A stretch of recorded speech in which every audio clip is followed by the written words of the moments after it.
Who is going to be the opening kill in Scream 7 that's going to be close to Sidney Prescott?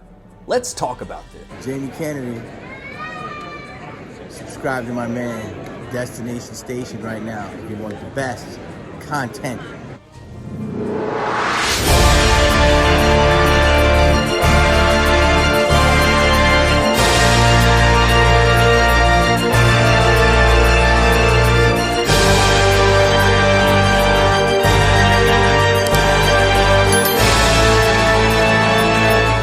Hey, welcome to Destination Station. As always, I'm Destin. Thank you for clicking on this video. Subscribe to Destination Station if you want Scream, Halloween, and everything in between. And follow me on all my socials. All the links are in the description down below. And today, I want to talk about another Scream theory that's possibly closer to what we might get because of certain sources out there are stating that they have sources close to the film that someone that's going to die in the opening scene of Scream 7 is going to be very close to Sidney Prescott, but it will not be Mark Kincaid. Now, question mark here.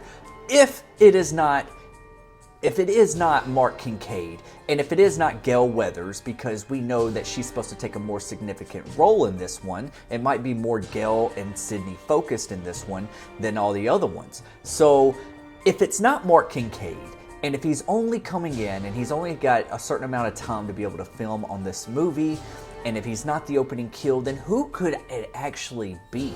There's a lot of speculations of like Sidney having a babysitter, watching her kids, and a lot of people were speculating like maybe that is probably going to be maybe the killer. How significant roles is her kids going to play in this one? Is it going to be taking place in Seattle where she was residing in Scream 5? We don't know. Okay, this is all speculation, and you should take everything with a grain of salt, even from me, even from every other source here on YouTube or on the internet, I might add. But here is what I'm thinking here, okay? If this is somewhat true, that there is somebody close to Sidney Prescott that would bring her out of hiding, that would, kick the movie into gear, that would be very significant. I do like that babysitter aspect because I feel like they could play on that urban legend of the babysitter and the kids upstairs asleep and all that kind of stuff, you know? It would give kind of almost that feel of even like the opening scene of the original Scream with Drew Barrymore as Casey Becker, but except there's actually kids upstairs asleep. Now, that would be really fun, okay? But, you know, as much as they're saying that this is a person that's really close to Sidney, would we even see that, with this being the opening kill, would we even see that interaction? Us as the audience, would we be able to see them interact and know, hey, this person's actually really close to Sidney Prescott, and this is how we kick things into gear? I don't feel like that's really significant. Now, I still like the idea of her having a nanny or somebody that tags along and is close to Sidney, but we have to see that relationship there, because us as the audience, it's not going to make sense to us. Is this I hired you off of a website to be a sitter, or are you a neighbor nearby that's a sitter, or is this really somebody that's really close to Sidney? I feel like the opening scene is not going to be able to convey that to the audience. So, but I do like the idea that maybe a nanny tags along with Sidney throughout the movie, helping out with the kids, watching them, similar to how the nanny was in Wes Craven's New Nightmare with Dylan and Heather.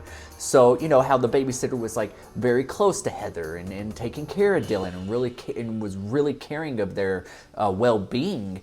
And then maybe, you know, she could be a killer, or she could get killed off later on in the movie. We don't know. But in order to kick this into gear, I really think that if it's going to be somebody close to Sidney Prescott, and if it's not going to be her husband, Mark Kincaid, then who else could it be? If you've seen the thumbnail of this video, you already know who I'm thinking about, and I'm thinking about the one and only, her father, Neil Prescott. And that would be so shocking, you know, because we know as the audience that they have a close relationship. Everything that happened in Scream, he had that moment in Scream 3, everything that's happened throughout that time.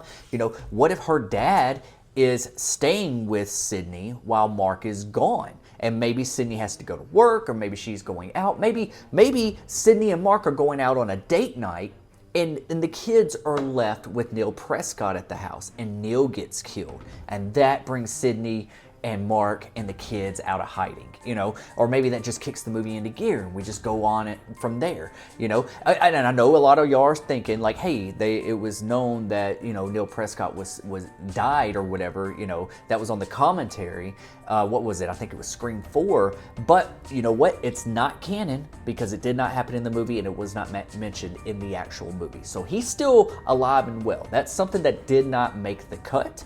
So they could still bring him back. He could still be an opening kill. This is somebody that is very close to Sydney. This is somebody that we know as the audience is close to Sydney, and we kind of know him a little bit. You know, he's always just been, you know, he wasn't very a big presence throughout the Scream movies, but we do know that is somebody very close to her. Another person that I would say that is possibly close to her is Martha Meeks. Okay, and I've made videos about that before in the past. If they ever wanted to bring back the Meeks twins or something like that, or if they do decide to have them in here, that would be pretty crazy if Martha Meeks was the one that got killed. And I always felt like that would bring the whole crew, the entire crew back together for like a funeral in Woodsboro. But you would have to, you know, have 2 of the 4 core back, you know, with the Meeks twins and everything. So I don't know if they're going to go that route. I don't really think that they're going to mess with the core 4 right now. So I highly doubt Martha Meeks is going to have any role in this one because we're not even having that type of connection as far as we know. You know, I could be wrong. You know, like I said, that we don't really know what the script holds. So, but if it's my guess, I would say it would be Neil Prescott. I would say that, you know, it's been a long time since we've seen him, since Scream 3, and it's not canon that he's dead. So just whatever was in that commentary does not mean that's what would actually happen. And you got to also think about that Kevin Williamson, did he really want that to happen to that character in Scream 3 or even Scream 4? I mean, there's a reason why they cut that, you know. So yeah, let me know what you think in the comment section below. Do you think this is going to be Neil Prescott as the opening kill? I highly doubt it's Gail Weathers, but fingers crossed that she does get the knife sometime throughout the movie. But I've been hearing rumors that she might have a redemption. But that's a whole nother video that we'll make here on the channel. So subscribe to Destination Station. Let me know who you think is going to be the opening kill and how significant that person's going to be to Sydney Prescott. Do you think any of this stuff is even possible, or do you think we completely missed the mark? Let me know in the comment section below. Subscribe. I'm trying to get to 4,000 subs. I'm over 3,000. Thank you all for everything, and I'll see you guys when I see you guys. I'll be right back. I'll be right back.